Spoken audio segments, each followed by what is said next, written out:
એક પતિ પત્ની ખેત મજૂરી કરતા હતા અને ખેત મજૂરી કરનારા એ પતિ પત્નીએ નક્કી કર્યું કે આપણા દીકરાને ભણાવવો છે આપણે. પેટે પાટા બાંધે છે.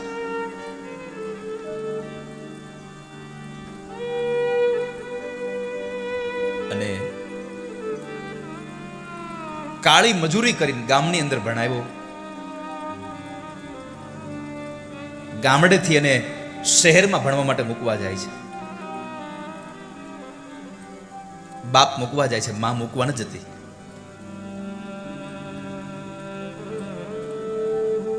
અને જ્યારે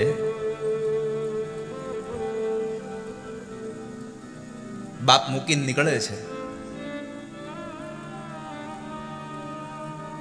થોડો સમય પસાર થયો. દીકરો ત્યાં ભણવામાં લાગ્યો.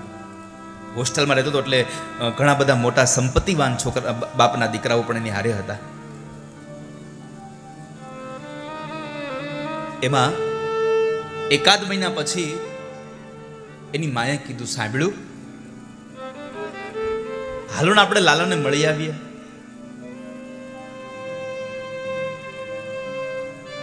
પતિને ખબર પડી કે એટલે પતિ કીધું, ના હમણાં જ જવો, હજી હમણાં ગયો છે, એનું મન ન લાગે, આપણને મળે તો વળી પાછું એને સોરવે નહીં ત્યાં, હમણાં જ જવું આપણે. પણ તો એક કામ કરો, તમે જઈ આવો ને.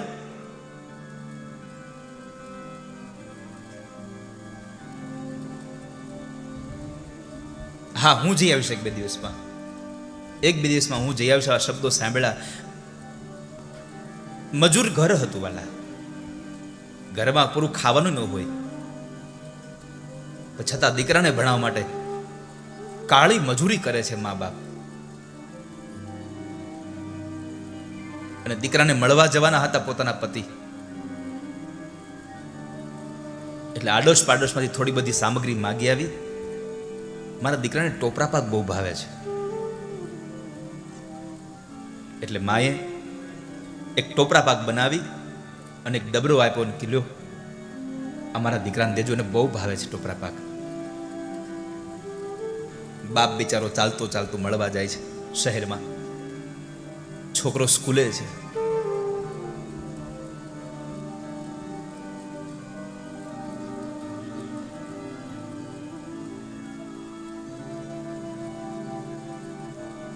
છોકરો મોટા મોટા બાપના છોકરા વારે રહેવા લાગ્યો હતો. અને બરાબર આમ સ્કૂલમાંથી છૂટે છે, બાપ બિચારો દરવાજે ઓલો ડબરો હાથમાં લઈને બોલ છે, મારો દીકરો હમણાં આવશે ને અમને ભેટી પડશે. આમ બાપને જોઈ જાય છે એટલે પોતાના મિત્રોની સાથે રમતો તો પાછું સંતાઈ ગયો.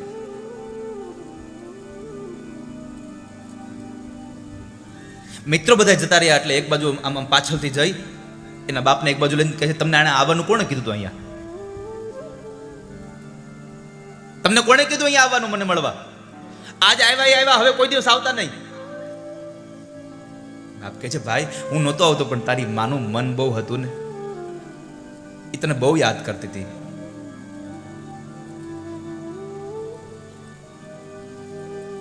એ તને રાત ને દિવસ યાદ કર્યા કરે છે. તારી માએ તારા માટે ટોપરા પાક મોકલાવ્યો છે. બાપે દીકરાના હાથમાં ટોપરા પાકનો એ ડબ્બો આપ્યો. બાપની નજર સામે ઉકળામ ફેંકી દીધો એને. નથી ખાવો મારે તમારો ટોપરા પાક, આવતા ને મને કોઈ દિવસ મળવા અહીંયા. મારા મિત્રો જોશે તો કહેશે કે આ બાડિયાનો છોકરો છે, તમને જોવો એક આંખ નથી. મારા મિત્રો મારી મજાક કરશે પછી.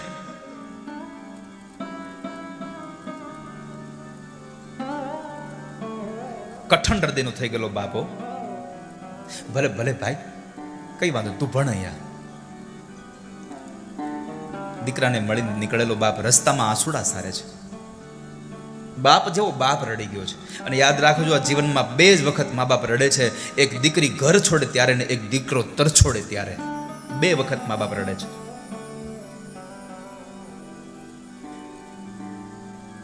પણ ગામનું પાદર આવ્યું ને એટલે આંખો લૂછી નાખી, મોઢું ધોઈ નાખ્યું અને એકદમ સ્વસ્થ બનીને ઘરે ગયો. માં તો રાહ જોતી હતો, મારો પતિ ક્યારે આવશે દીકરાના સમાચાર લઈને. બરાબર દરવાજામાં પગ દીધો, સામે ચાલી, મળ્યો લાલો ન મળ્યો તમને? અરે મળ્યો ને. બહુ રાજી થયો, બહુ તને યાદ કરતો હતો. મારો ટોપરા પાક, અરે ટોપરા પાક જોઈને તો ગાંડો ઘેલો થઈ ગયો, મારી માએ મોકલાયો મારા માટે.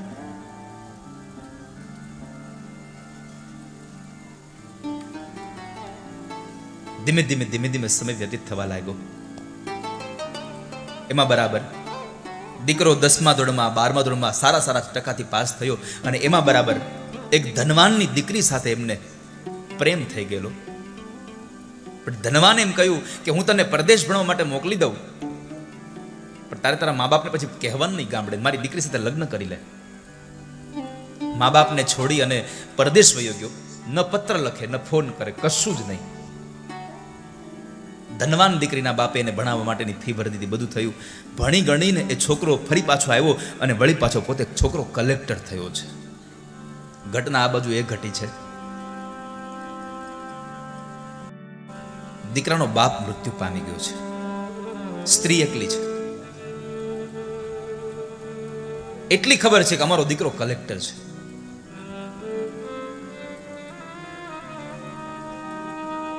જે શહેરમાં કલેક્ટર હતો એ શહેરમાં માં ઠોકરા ખાતી ખાતી ખાતી ખાતી પૂછતા પૂછતા બિચારી એકદમ દુબળું પાતળું શરીર, હાવ વૃદ્ધ થઈ ગયેલી માં.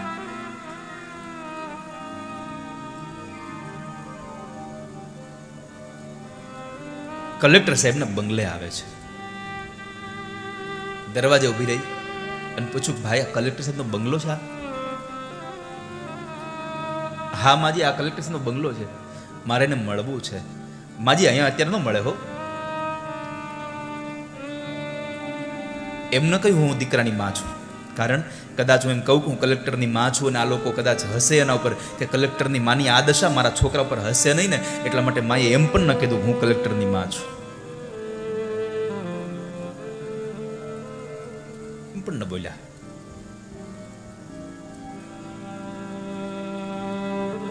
એ સમય બરાબર કલેક્ટર પોતાના મહેલમાંથી નીકળી અને કચેરી જવા માટે ગાડીમાં બેસે છે. માં દૂરથી જોઈ જાય છે. દરવાજાની એક બાજુનો ભાગમાં ઘડી ઊભી રહી છે અને ઊભા ઊભા ઝૂરી રહી છે કે મારો દીકરો હમણાં આવશે. પણ ગાડી ત્યાંથી નીકળે છે, કાચ બંધ છે. આછું આછું દીકરાનું મોઢું જોયું ને તો એ માનું હૈયું ભરાઈ ગયું છે. આંખોમાં પાણી આવી ગયા છે. વર્ષો પછી દીકરાને જોયું છે.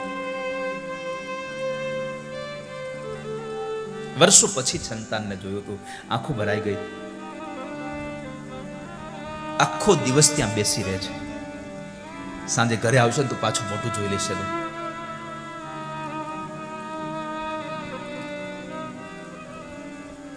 એમાં બરાબર સાંજના સમયે કલેક્ટર સાહેબના પત્ની બજારમાં જવા માટે નીકળે છે. વૃદ્ધ માજીને જોયા એટલે ગાડી ઊભી રાખી અને એને પૈસા, કારણ કે એને તો હાહુન જોયા જ નતો કોઈ દિવસ, એટલે એને એમ તો કોઈ ભિખારણ હશે, કોઈ માગણ હશે, એટલે એને ગાડીમાંથી કાચ ખોલી અને 10 રૂપિયાની નોટ અંબાવે છે. એટલે ભિખારી માજી કહે છે, બેન બા અરે પૈસા નથી જોઈતા, તમારા ઘરમાં નોકરની જરૂર હોય તો મને નોકરી રાખો ને, હું તમારા ઘરનું કામ કરીશ. અને એ સમયે કલેક્ટરના પત્ની ગર્ભવતી હતા. એટલે એને થયું કે તમે કામ શું કરશો, હું તમને પગાર શું આપું? વૃદ્ધ ડોશી એમ કહે છે, બેનબા પગાર ન આપો તો કાંઈ નહીં, ખાલી બસ 2 ટક જમવાનું આપજો, હું ખૂણામાં પડી રહીશ એક બાજુ, હું તમારા ઘરના કચરા પોતા કરી દઈશ, તમને વાસણ કરી દઈશ. એટલે થયું કે હાલ મને હાથ દેવડાવશે કામમાં. ડોશી મને રાખે છે, પણ એક શરત કરી, કલેક્ટર સાહેબ સામે તમારે કોઈ દી આવવાનું નહીં, કે તમારે તમારા રૂમમાં જ રહેવાનું. ભલે કઈ વાંધો નહીં. કલેક્ટર ઘરમાં હોય ને ત્યાં સુધી ડોશીમાં પાછળના એક રૂમમાં સંતાઈને રહેતા, ઘરનું કામ કરે. પણ કલેક્ટર જ્યારે એના રૂમની અંદર બેઠા હોય ને હોલમાં, ત્યારે ડોશીમાં એના ઘરની બારીમાંથી થોડી કમથી દરવાજો ખોલી અને છોકરાનું મોઢું જોયા કરે. સગા દીકરાના ઘરની અંદર એ ડોશીમાં કામવાળી થઈને રહે છે. એક જ કારણ હતું, મારા દીકરાનું મોઢું મને જોવા મળે, મને મારો છોકરો જોવા મળે. એમાં દિવસો સારા ગયા અને એમાં બરાબર દીકરાની ઘરે દીકરાનો જન્મ થયો. ડોશીને હૈયામાં હરખ નથી હમાતો, કે હરખ નથી હમાતો કે.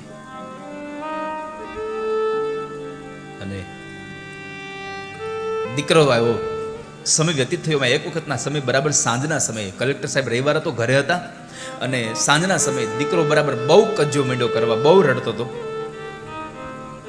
કલેક્ટર સાહેબના પત્ની અને ઘણો થબથબાયો, શાંત ન થયો. કલેક્ટર સાહેબ એને લઈ અને રમાડવા માટે પ્રયત્નો કરે છે, બગીચામાં આટો મરી આવ્યા, પણ છોકરો શાંત ન થતો. આ બાજુ માડીનો જીવ નથી રહેતો હવે, કારણ કે છોકરો અહીંયા હિંચકે ભરી ગયો છે હવે. એટલે સામે આવવાનું નતું, પણ છતાં પણ એક વખત આમ લાજ કાઢીને પણ સામે આવીને કીધું, બેન બા લાવો હું થોડી વાર રમાડું ને. અરે માજી અમારાથી નથી રહેતો, તમારાથી શું રહેશે? એટલે ઓલા કલેક્ટરે પૂછ્યું કે આ કોણ છે? તો કે છે આપણા ઘરના કામવાળા છે. બરાબર, લાવો ને હું શાંત કરું એને.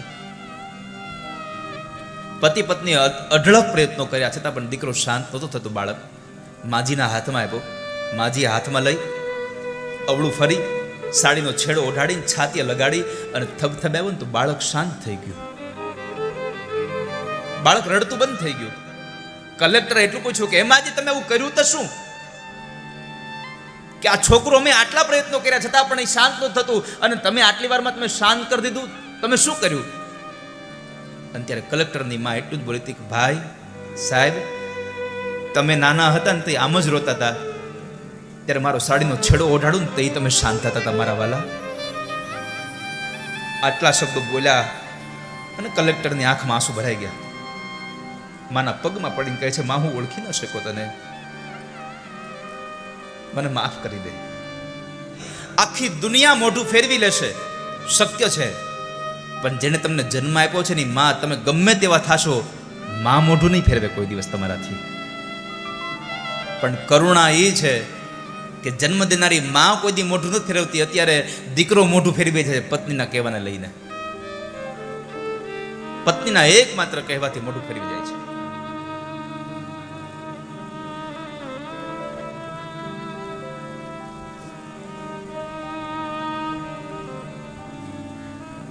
દીકરો ગમે તેવો હોય, માં ન છોડી શકે ને. અરે કવિ બોટાદકર લખે છે, માને કોની ઉપમા આપી શકાય?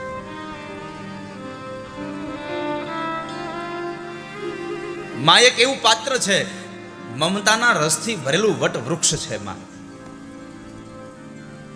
નાનું બાળક શેરીમાં રમતું હોય, થાકી ગયું હોય હાવ, પણ ઘરે આવે એટલે માં એની ગોદમાં બેસાડી અને પોતે ઓઢેલી સાડીના છેડાથી ખાલી પરસેવો લૂછી દઈ ને તો દીકરો આખો એકદમ તંદુરસ્ત થઈ જાય, પાછો થાક ઉતરી જાય બધો.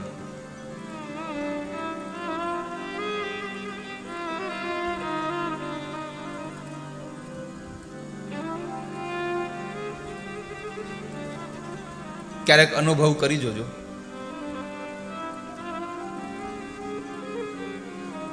ઘેરે બાળકો હોય, પત્ની હોય અને એક વૃદ્ધ માં હોય, ખૂણામાં ખાટલો નાખેલ પડી.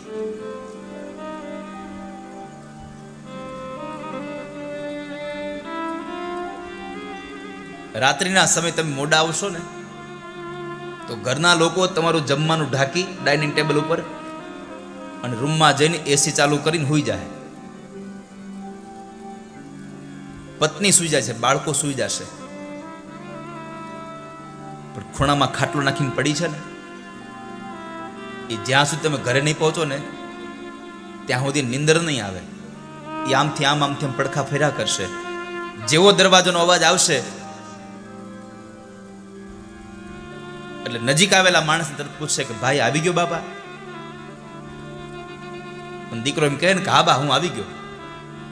પછી માં સૂઈ જાય. ત્યાં સુધી માં સૂવે નહીં.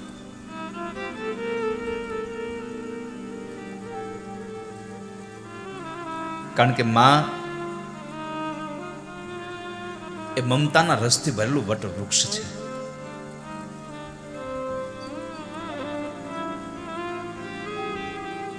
પણ કરુણા એ અત્યારે આ સમયમાં વર્તાઈ રહી છે. કે જે માએ જન્મ આપ્યો છે એ માને આપણે મૂકીને આપણે વયા જઈએ છીએ. અત્યારે કેટલા વૃદ્ધાશ્રમો ખુલી રહ્યા છે.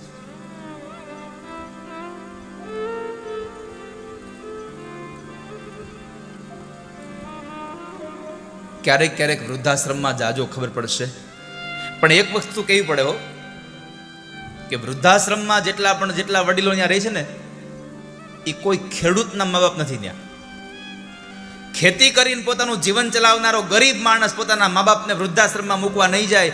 ત્યાં તો કોઈ મોટો વકીલ હશે, કોઈ એન્જિનિયર હશે, કોઈ ડોક્ટર હશે, એના મા બાપ ત્યાં રહ્યા છે. ત્યાં કોઈ ગરીબનો છોકરીના મા બાપ નથી રહ્યા. ટકનું લઈ આવીને ટકનું ખાતા હોય છતાં પણ એના મા બાપ ક્યારેય વૃદ્ધાશ્રમમાં નથી ગયા.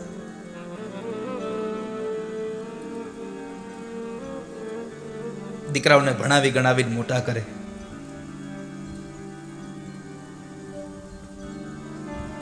પેટે પાટા બાંધ્યા હોય, કાળી મજૂરી કરી હોય. કોના માટે?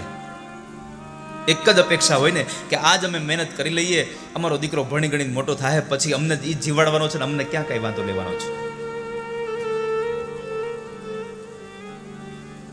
પણ મા બાપ એટલી મહેનત કરે, એટલી તનતોડ મજૂરી કરી અને પૈસા ભેગા કરી પોતે પેટમાં ન નાખે, છોકરાને ભણાવવા માટે બધા પૈસા ભેગા કરે, પણ છોકરા ભેગા કરેલા પૈસાથી ભણી ગણી અને મોટા થાય ને સારો બિઝનેસમેન થઈ જાય અથવા તો સારી નોકરિયાત મળી જાય, એટલે પછી મા બાપ ભૂલાઈ જતા હોય છે.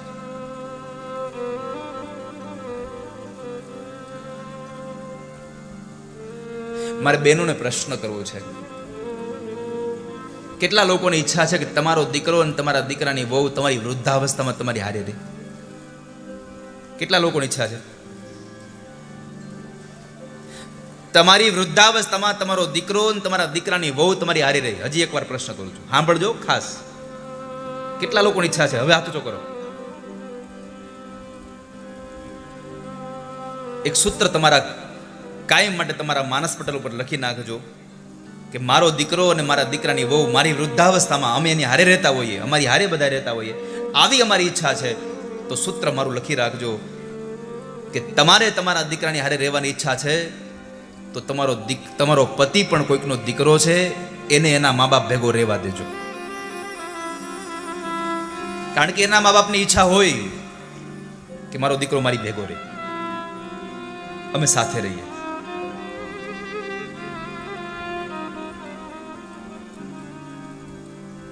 બહેનોને એટલું કેવું છે કે તમારા પતિને એના મા બાપ ભેગો રહેવા દેજો.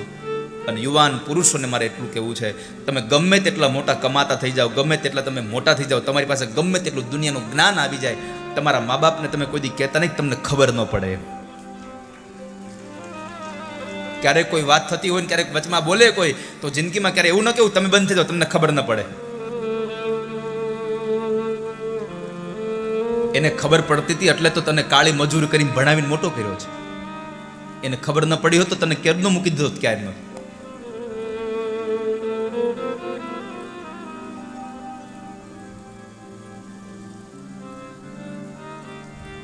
ભગવાનને ભજશો, મા બાપ નહીં મળે. મા બાપને ભજો, ભગવાનને કોઈ દી ગોતવા નહીં જવું પડે તમારે.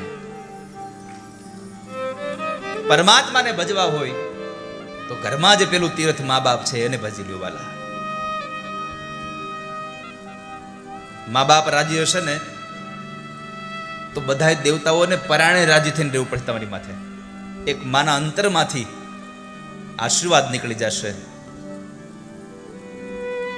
તો ભગવાનને ગમે તેમ કરીને તને આપવું પડશે મારા વાલા. એટલે પ્રાર્થના કરું છું કે આપ સૌ મા બાપની સેવા કરજો. તમારા ઘરમાં રહેલું તીર્થ જો તમારાથી રાજી નહીં હોય તો અન્ય તીર્થોમાં તમારું લાખો કે કરોડોનું કરેલું દાન પણ તમને ફળ નહીં આપી શકે. તમારું પેલું તીર્થ મા બાપ છે, એને રાજી કરજો મારા બાપ, એને પ્રસન્ન કરજો.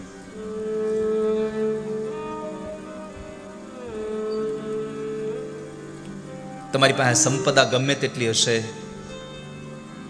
પણ જો તમારા મા બાપ તમારાથી રાજી નહીં હોય તો તમારી સંપદા બધી ધૂળ ધાણી છે વાળા.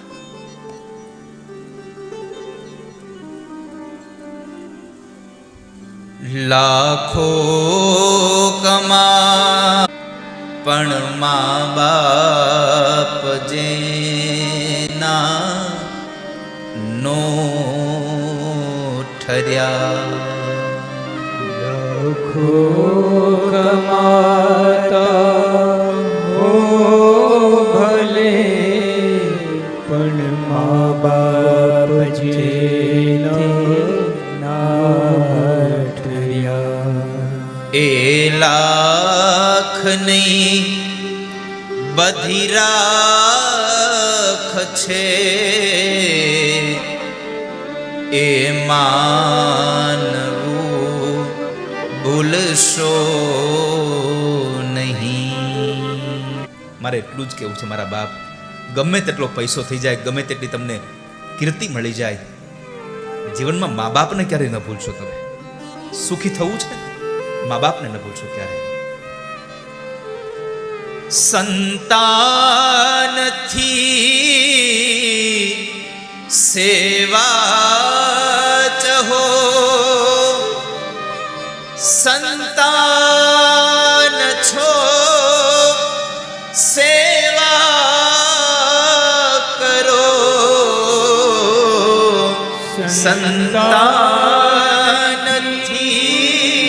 સેવા ચાહો, સંતાન છો સેવા કરો. સંતાન છો સેવા કરો. જેવું કરો એવું ભરો, એ ભાવના ભૂલશો નહીં. જેવું કરો તેવું ભરો, એ ભાવના ભૂલશો નહીં. ભૂલો ભલે બીજું બધું, મા બાપને ભૂલશો નહીં. અગણિત છે ઉપકાર એના, એ કદી વિસરશો નહીં.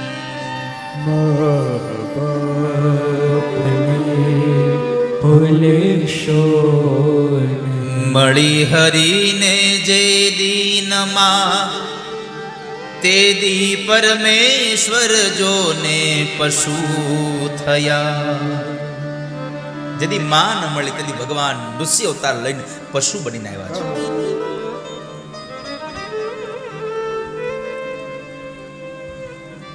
તમારી સંપદાથી તમારા મા બાપ રાજી ન હોય ને તો તમારી સંપદા બધી ધૂળ છે, ધાણી છે વાલા, બધી રાખ છે. અને આ દુનિયામાં કદાચ સંપત્તિની તમે બેગો ભરીને નીકળી જાઓ, દુનિયાની બધી વસ્તુ તમને સમાજમાં મળશે, પણ એકવાર જિંદગીમાંથી મા બાપનો પ્રેમ વયો ગયો પછી જિંદગીમાં તમને મા બાપનો પ્રેમ કોઈ આપી નહીં શકે ક્યારેય વાલા. મોઢે બોલું માં ત્યાં તો મને સાચે નાનપણ સાંભળે, પછી બધી મોટપની મજા કડવી લાગે કાગડા. પછી બધી મોટપની મજા કડવી છે કાગડા.